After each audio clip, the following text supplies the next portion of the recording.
Order! Order! You are an incorrigible delinquent at times. Behave yourself, man!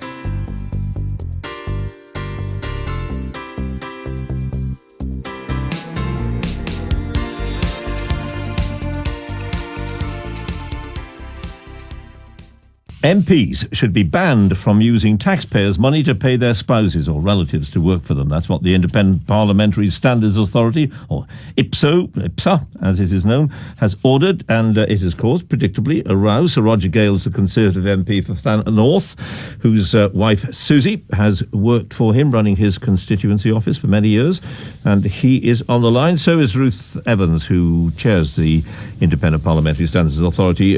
Sir Roger, morning to you. She's been working for, 33 years, is that right? Nearly 34 years. Right. How much do you pay her? I pay her to the scale, What's that? Which is approved by IPSA. But just so that we know, what sort of money are we talking about here? Well, it's a scale that rises, I think, between 30 and 40,000 a year. Right, okay. In looking at that, John, to set it in context, because you're paid by the taxpayer, it's about a quarter of what you earn. Licensed payer, technically, but anyway. Well, no, look, this is not a matter of how much they earn. It's at least I don't think it is. We'll hear from Ruth Evans in a minute. It's the question of the sort of the propriety of an MP hiring somebody who's very close to him, really. Well, I don't need to defend my position, because when Susie came to work for me in 1983, she took a 50% cut in income at the same time that I took a 75% cut in income to become a Member of Parliament. Members of Parliament, contrary to popular belief, and this is not a gravy train, we're not in this for the money. And I'm saddened that one gutter tabloid today has published a 10-year-old photograph of one MP who, yes, stepped outside the line, and there are sometimes bad apples in the barrel, and that's what happens, I'm afraid, in any walk of life. But the fact of the matter is that my wife and I have offered my constituents a partnership, and a very successful one, along with a team of ladies who are utterly dedicated to the work they do, and we all work together as a team, and we provide what I like to think is a Rolls-Royce service for lots and lots of things that don't ever get publicised because they can't be, because they're highly confidential. They're people's private business. Sure, but aren't you effectively saying there is nobody outside my own circle, in your case your wife, who could do this job as well? I'm saying there's nobody that, and if you ring Susie now, you'll find that today, as on most mornings, not every morning, but most mornings, she's at her desk at 7 o'clock in the morning. She works, I should think, between 50 and 60 hours at least a week. She works on Saturday mornings. She works on Sunday mornings. She very often works on Saturday afternoons. She is utterly dedicated to her job, as indeed are the other girls in my office, but they don't work in the same way and the same hours.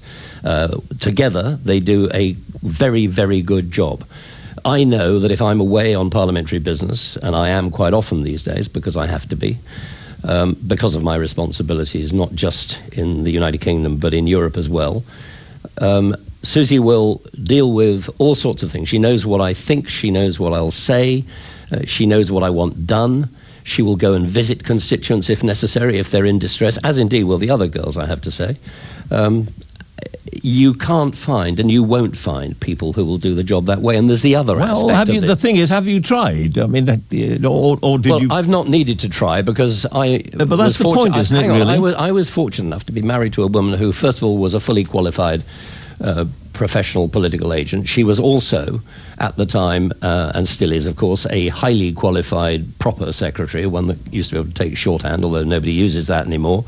A very good office administrator. Yeah, but you're not arguing that she's the only one who can do the job, are you? What I'm telling you is that this has worked over a very long time, and I don't need to justify it to you or anybody else. It works. Well, you certainly don't need to justify it to me, but don't you have to justify it to the taxpayer in general? Because not because of the amount you're paying her, but because a lot of people will say, well, it's the old joke, isn't it? How did you happen to get that job? Well, I knew the bloke who was handing out the job rather well. I mean, it's the perception of the thing, isn't it? Well, you and I both know that's also true within the BBC, but a lot of people will say things that are not actually true or accurate. A lot of people will exercise sour grapes. I can only say to you this. Following this broadcast, I shall get complaints, of course, from people who say, oh, you're feathering your nest. There will be one constituent who is a usual suspect who will write to me, and probably 5 people who are not constituents who will write to me. But by and large, the members of Parliament who employ their spouses, male or female, because there are men running female MPs' offices as well, and it's on a cross-party basis. They do the job extremely well in a way that, frankly, others could not. And that is what, I'm afraid, Ruth Evans, of course, is new to the job. Right. Well, but her predecessor never understood and doesn't understand now. Let me it will be a deterrent, John, to young people wanting to come into Parliament. That's why I'm speaking on your programme. It won't affect me, but it will affect very severely tomorrow's MPs. All right, let me put that, and stay with us if you would, because something else I'd like to talk about, if you would mind. Ruth Evans, what's the answer to that? I mean, is Sir Roger Gale doing anything wrong? Well, the first thing to say is that we acknowledge the contribution of family members to their MPs. So that's incontrovertible. But equally, it's unassailable that when we're talking about connected parties, the use of public money demands modern, up-to-date employment practices.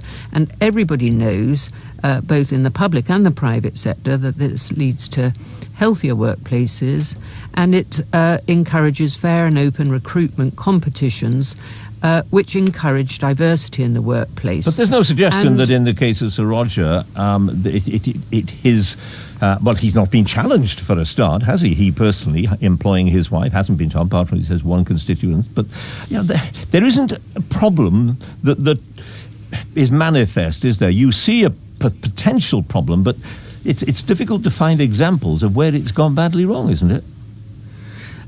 Well, actually, there are examples of where it's gone wrong, and one MP told us where it had gone wrong when he divorced his wife. But that's not the relevant point. The relevant point is that this is public money that has to be used in an appropriate way, and that requires up-to-date, fit-for-purpose employment practices that create healthy workplaces. And the use of connected parties is something now that everybody accepts is of the past.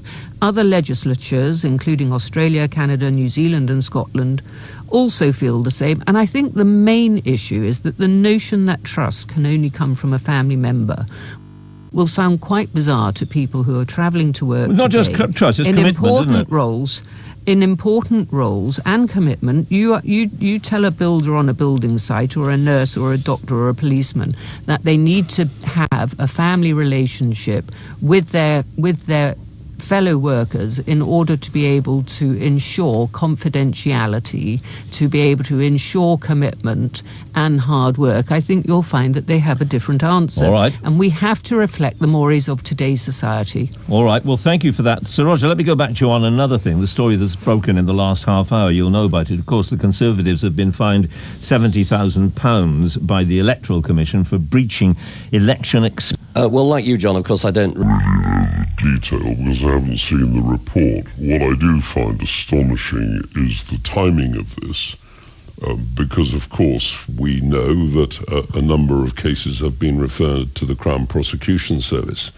And it seems to me that what the Election Commission has blundered into is something that could well prejudice the decisions taken either way by the Crown Prosecution Service. I have no reason to believe that individual members of Parliament have falsified their election expenses. I'm quite prepared to believe that, acting on the legal advice offered by Central Office, that the campaign was properly run, the battle bus issue was properly run. Yeah, the question is whether the battle bus was a national expense. Yeah, but the legal advice that members of Parliament, candidates, of course, at that time, were offered was that this was a national expense. They relied on that legal advice, took that legal advice and declared their expenses accordingly. Now, the Election Commission appears to have determined otherwise. Well, that is a matter that may yet be challenged by the Conservative Party, and I'm not going to seek to prejudge that. But what I do find astonishing is the timing of this announcement, given the whole year, that they've had to get to grips with this, to suddenly come out with this at a moment when police force inquiries are landing on the CPS's desk.